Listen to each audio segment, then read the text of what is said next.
அதாவது மக்களே, இந்த கொற்ற மழையில நரசிம்ம அவதாரத்தை பார்த்தே ஆகணுமா? உயிர் பாதி உனக்கு குளிர்றாடே. ஏசி போடா கட்டி போறான்டா. சூடா முட்டை பப்ஸ் இருக்கும்ல, அது போல தானாவது போட்டா ஆர்வம். 260. நான் வச்சுட்டு வரல, இவன் கூட வந்துட்டேன்.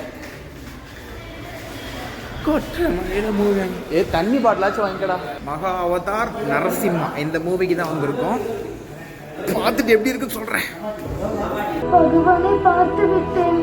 இதை மீறிய ஆசை இனி எனக்குள்ள எதுவும் இல்லை.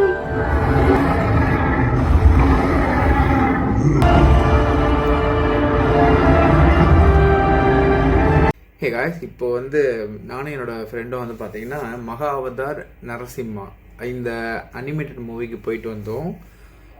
சத்தியமாக சொல்கிறேன், வேற லெவல் இருந்துச்சுங்க மூவி. அந்த பிஜிஎம், அந்த விஷுவலைசேஷன், அந்த எஸ்எஃப்எக்ஸ், சினிமாட்டோகிராஃபி எல்லாமே சூப்பராக இருந்துச்சு.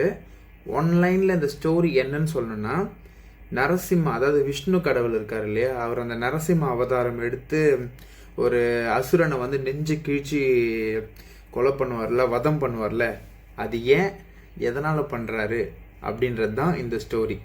2 வருஷம் கழித்து அவர் இதுக்காக தான் அந்த அவதாரத்தை எடுத்திருக்காருன்றது இப்போ தான் எனக்கு தெரியுது. மேபி உங்களுக்கு தெரிஞ்சிருக்கலாம். அது ஒரு விஷுவலைசேஷனாக பார்க்கும் போதும் சூப்பராக இருந்துச்சு. கிட்ஸுக்கு ரொம்ப பிடிக்கும். மிஸ் பண்ணிடாதீங்க, தேட்டரில் போய் பாருங்கள். தேங்க்யூ. இன்னொரு வீடியோவில் பார்க்குறேன். பாய்.